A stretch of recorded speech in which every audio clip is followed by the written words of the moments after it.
요한복음 13장에서 17장의 말씀은 우리 예수님께서 인류 구원을 위한 십자가의 길을 가시기 전 제자들과 가진 마지막 만찬 자리인 마가 다락방에서 있었던 일들에 대한 기록입니다.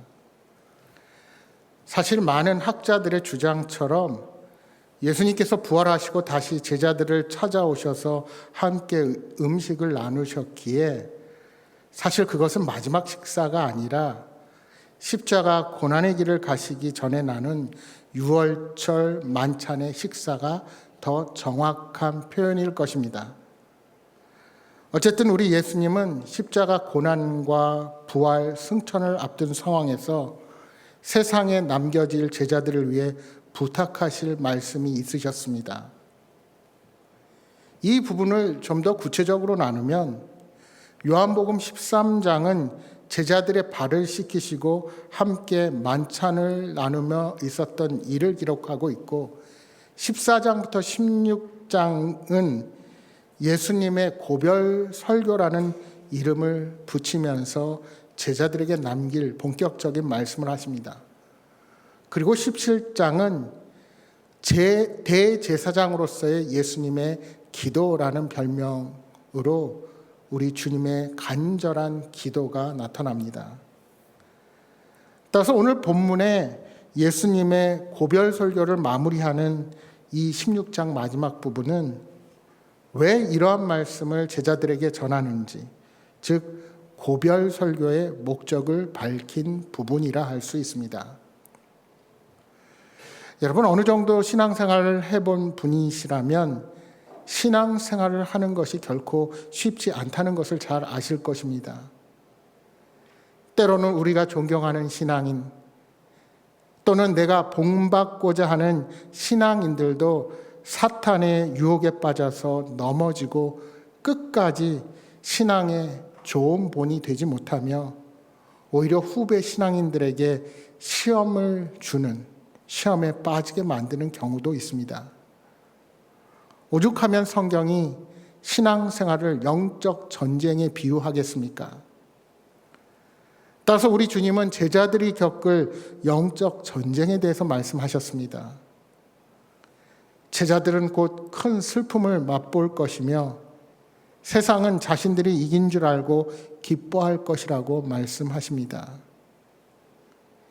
예수님의 승천과 다시 오실 때까지 소위 교회 시대를 살아가는 우리들은 이 땅에서 많은 환난과 고통을 겪을 수밖에 없을 것입니다.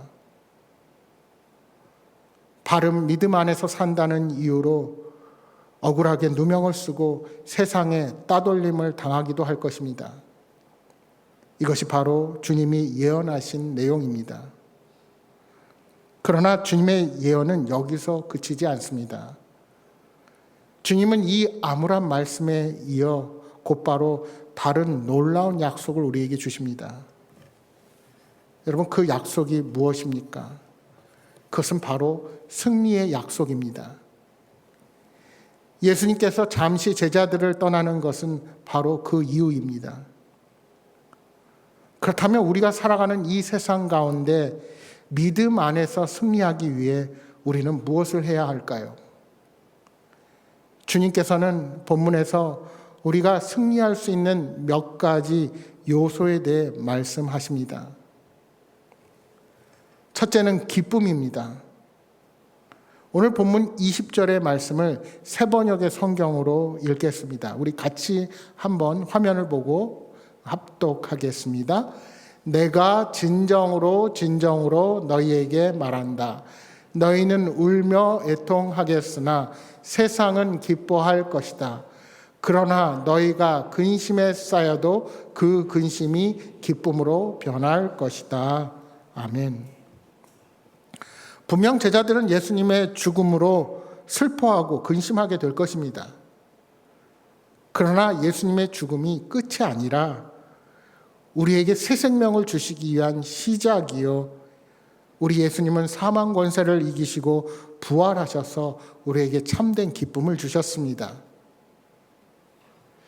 여러분, 한국교회 초기 선교사님들이 처음에 이 조선 땅에 와서 적응되지 않았던 것 가운데 하나는 성도들이 너무나 심각하게 신앙생활을 하는 것이었답니다. 무슨 말인고 하니 복도에서는 웃고 떠들다가도 예배당 안에만 들어오면 표정이 굳고 통곡하며 기도했기 때문입니다. 여러분, 왜 그랬을까요? 그리스도인들이 가져야 할 태도 중에 일부분만을 받아들였기 때문입니다. 어쩌면 그것은 우리 문화와도 맞닿아 있을 것입니다. 간절함과 애통, 눈물의 기도는 있었는데 기쁘게 찬양하고 교제할 때 활짝 웃으며 표현하는 것이 익숙하지 않았기 때문입니다. 여러분, 조용히 말없이 있는 것이 경건이 아닙니다. 경건은 하나님과의 친밀한 교제 가운데서 오는 것입니다. 따라서 때로는 애통과 눈물도 있지만 구원의 감격과 감사에 대한 기쁨이 반드시 있기 마련입니다. 하나님은 믿는 자들의 마음에 항상 기쁨을 공급하는 분이심을 기억하시기 바랍니다. 시편 30편 11절에 이렇게 말씀합니다. 주께서 나의 슬픔이 변하여 내게 춤이 되게 하시며 나의 베옷을 벗기고 기쁨으로 띄우셨나이다. 하나님은 우리의 슬픔을 기쁨으로 바꾸시는 분이십니다.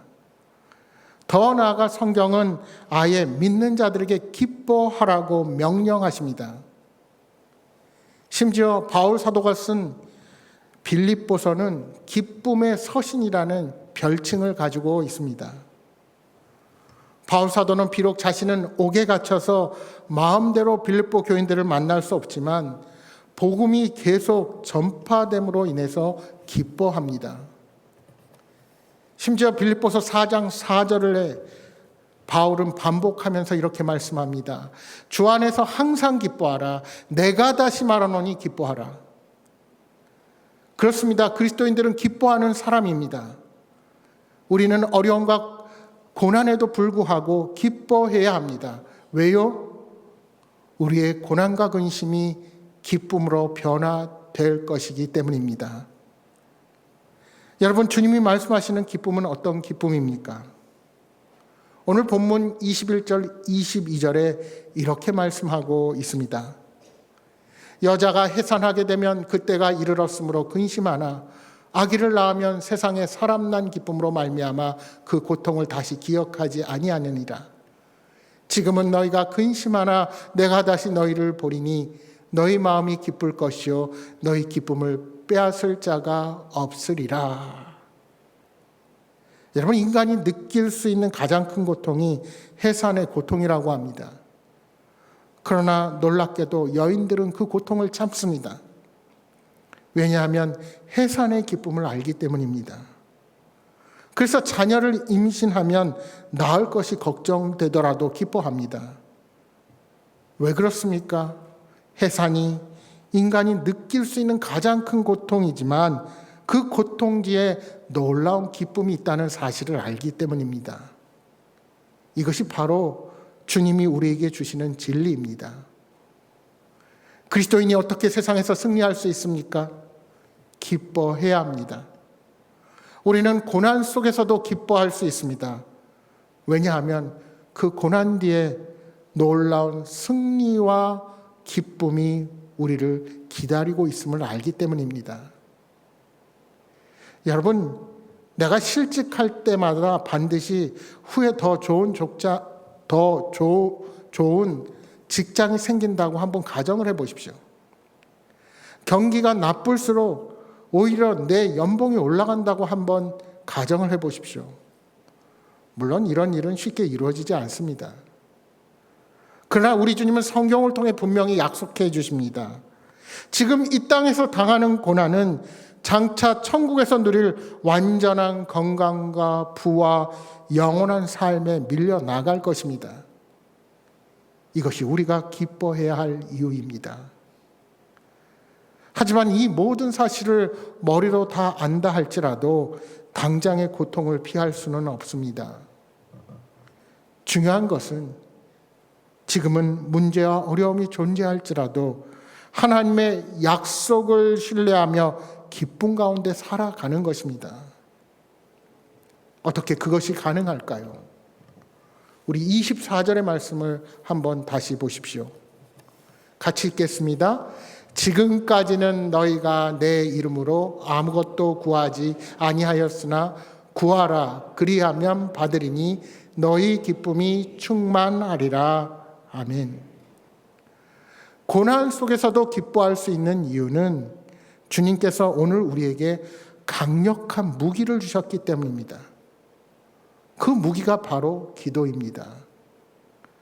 따라서 기도에는 반드시 응답이 따라옵니다. 우리가 잘못 알고 기도하면 하나님께서 우리의 기도를 바꿔주시고, 우리가 올바르게 기도하면 하나님은 반드시 응답해 주십니다. 여러분, 왜 기쁨이 없습니까? 기도하지 않기 때문입니다. 그리스도인은 기뻐하며 살아야 합니다. 고난은 우리에게 어려움을 가져오지만 그리스도인들은 주저앉아 낙심하고 울기보다 기쁨을 결단해야 합니다. 데살로니가전서 5장 16절이야 18절에 이렇게 말씀합니다. 항상 기뻐하라, 쉬지 말고 기도하라, 범사에 감사하라. 이것이 그리스도 예수 안에서 너희를 향하신 하나님의 뜻이니라. 기쁨을 결단하면 우리는 기도하게 되고 우리의 삶에 역사하시는 하나님으로 인하여 감사하게 될 것입니다. 그렇게 감사하며 사는 것이 하나님께서 우리에게 주신 뜻입니다. 승리할 수 있는 두 번째 요소는 사랑입니다. 여기서 사랑은 단순히 부모의 자식 사랑 또는 남녀의 사랑을 뛰어넘습니다. 이 사랑은 예수님께서 갈보리 십자가에서 보여주신 사랑입니다. 여러분, 인간 마음속에 있는 가장 큰 두려움은 거부에 대한 두려움입니다. 특히 우리 모두는 사랑받지 못하면 어쩌지라는 두려움들이 있기 마련입니다. 내가 누군가에게 더 가까이 다가가지 못하고 깊이 사랑하지 못하는 이유도 어쩌면 거부에 대한 두려움 때문일 것입니다. 이 두려움은 우리가 하나님을 떠나면서부터 시작되었습니다. 인간이 범죄함으로 에덴 동산에서 쫓겨나면서 인간은 더욱 죄 가운데 거하며 두려움과 고통 가운데 살아가게 되었습니다. 아무리 발버둥치고 죄의 문제를 해결하려고 해도 하나님으로부터 멀어진 인간은 하나님의 사랑을 깨닫지 못하고 점점 더 채우지 못한 사랑을 자신의 욕망과 자신의 이기심으로 대신하려 한 것입니다. 그 문제를 해결하기 위하여 예수님께서 직접 최고의 사랑을 우리에게 친히 보여주신 것입니다. 로마서 8장 35절이라 37절에 바울 사도는 이렇게 고백합니다. 누가 우리를 그리스도의 사랑에서 끊으리요? 환난이나 공고나 박해나 기근이나 적신이나 위험이나 칼이랴. 기록된 바 우리가 종일 주를 위하여 죽임을 당하게 되며 도살당할 양같이 여김을 받았나이다 함과 같으니라. 그러나 이 모든 일에 우리를 사랑하시는 이로 말미암아 우리가 넉넉히 이기느니라. 우리가 넉넉히 이기느니라. 그렇습니다. 중요한 것은 하나님의 사랑입니다. 하나님의 사랑이 우리를 세상에서 승리하게 합니다. 하나님께서 나를 사랑하신다는 확신만 있다면 우리는 어떠한 고난도 이길 수 있습니다. 오늘 본문 요한복음 16장 25절이야 27절을 새번역 성경으로 우리 다시 한번 읽어보겠습니다. 화면을 보고 함께 읽겠습니다. 지금까지는 이런 것들을 내가 너희에게 비유로 말하였으나 다시는 내가 비유로 말하지 아니하고 아버지에 대하여 분명히 말해줄 때가 올 것이다. 그날에는 너희가 내 이름으로 아버지께 구할 것이다. 내가 너희를 위하여 아버지께 구하겠다는 말이 아니다. 아버지께서는 친히 너희를 사랑하신다. 그것은 너희가 나를 사랑하였고 또 내가 하나님께로부터 온 것을 믿었기 때문이다. 아멘. 여기 25절의 비유라고 하는 것은 외부 사람은 잘 모르는 이야기입니다. 우리 믿는 자들에게 밝혀주신 비밀스러운 복음을 이야기한다 할 수 있습니다. 그런데 이제 주님은 명확하게 누구나 알게 말씀하시겠다는 겁니다. 왜냐하면 우리는 예수님을 통해 하나님 아버지와 온전한 사랑의 관계가 되었기 때문입니다. 계속되는 28절의 말씀입니다. 내가 아버지에게서 나와 세상에 왔고 다시 세상을 떠나 아버지께로 가노라 하시니. 여러분, 이 짧은 말씀 안에 주님의 일생이 요약되어 있습니다. 아버지에게서 나왔다 하는 것은 우리 예수님의 성육신을 뜻합니다. 그리고 세상에 오셔서 공생애를 살다가 십자가를 지셨습니다. 세상을 떠나 아버지께로 가노라 하는 말은 우리 주님의 부활과 승천의 사건을 의미합니다. 그러니까 우리 주님은 제자들과 나눈 많은 대화를 이 한 절에 함축적으로 요약한 것입니다.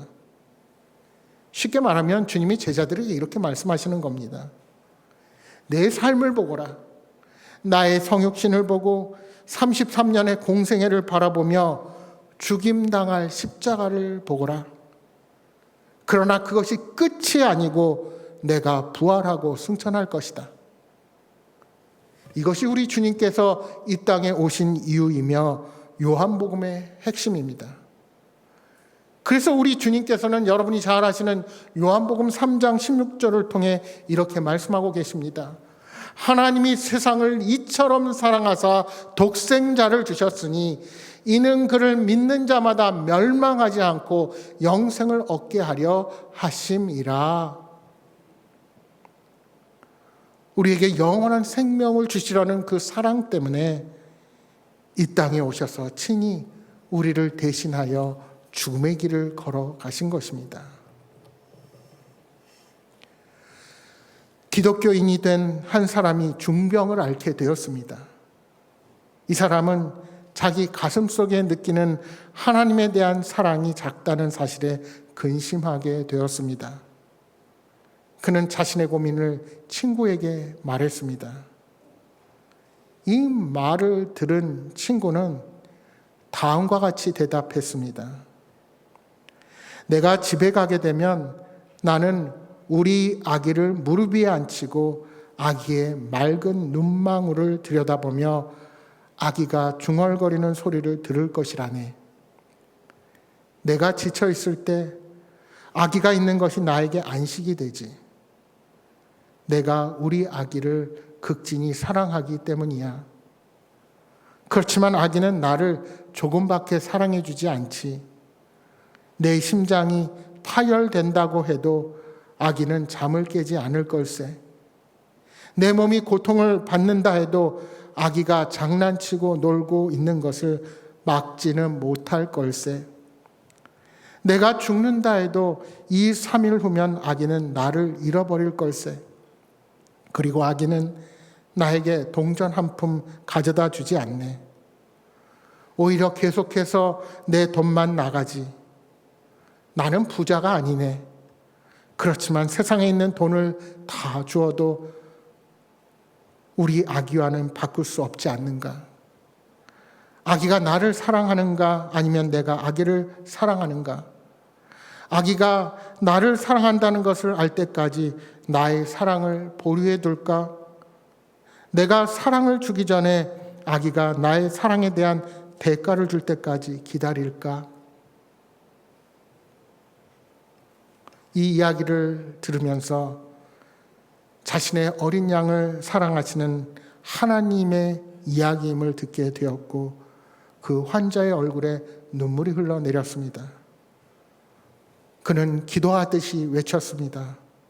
오, 이제야 알겠습니다. 제가 생각해야 할 것은 하나님에 대한 나의 사랑이 아니라 나에 대한 하나님의 사랑입니다. 이제 저는 이전보다 주님을 더 사랑합니다. 여러분, 결국 우리가 무엇을 해서가 아닙니다. 하나님께서 일방적으로 무조건적으로 나를 사랑하셨습니다. 우리는 상대방에게 무언가를 바라고 사랑하지만 우리 주님은 내가 무엇을 해서 사랑하는 것이 아니라 멸망으로 향해 가는 어리석은 나를 살리시기 위해 일방적인 사랑을 베풀어 주신 것입니다.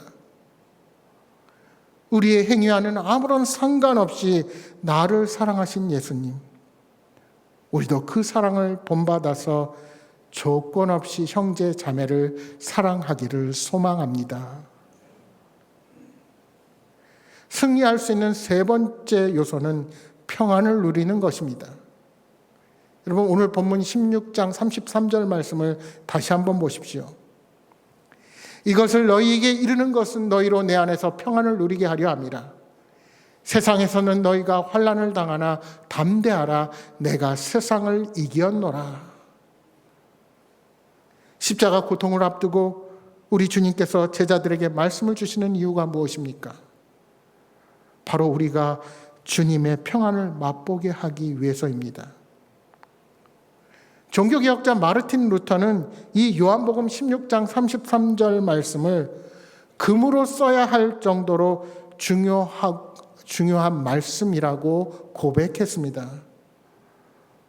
환난과 걱정 가운데 어떻게 평안하고 위로를 받을 수가 있겠습니까?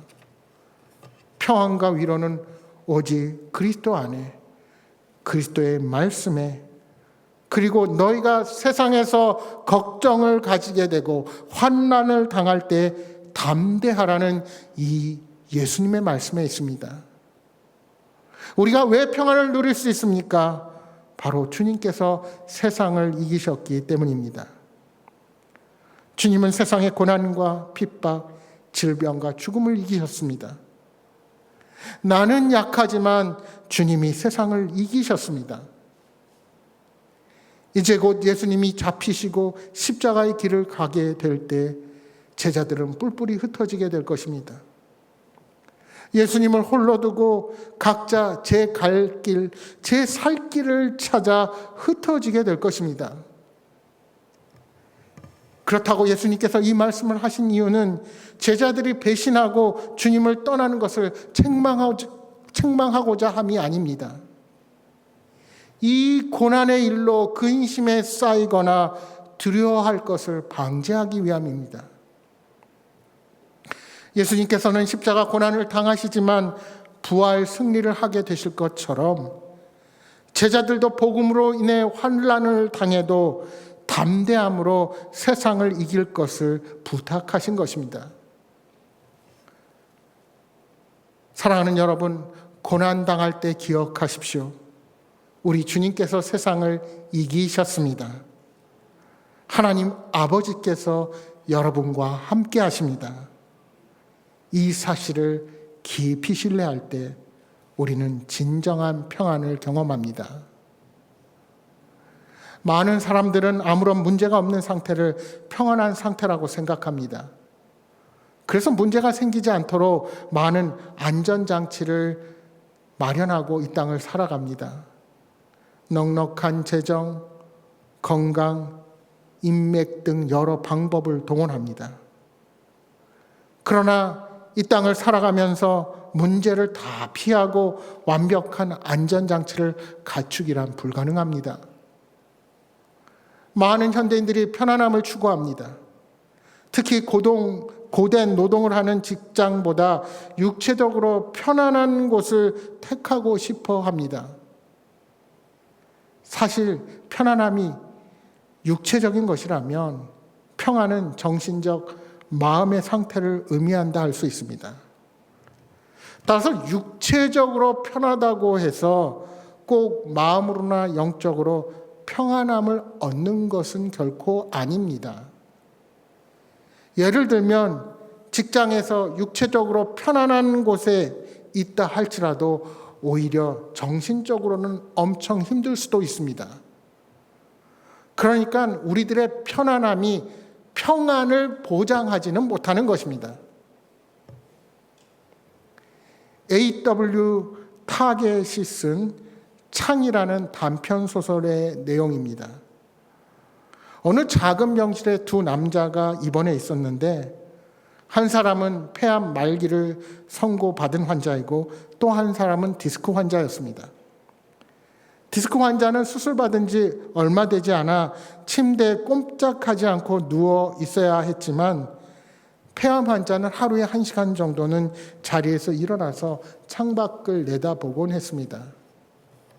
병세로 보자면 폐암 말기 환자의 상황이 훨씬 절망적이었지만 그의 얼굴에는 왜 그런지 늘 평안과 기쁨이 있었습니다.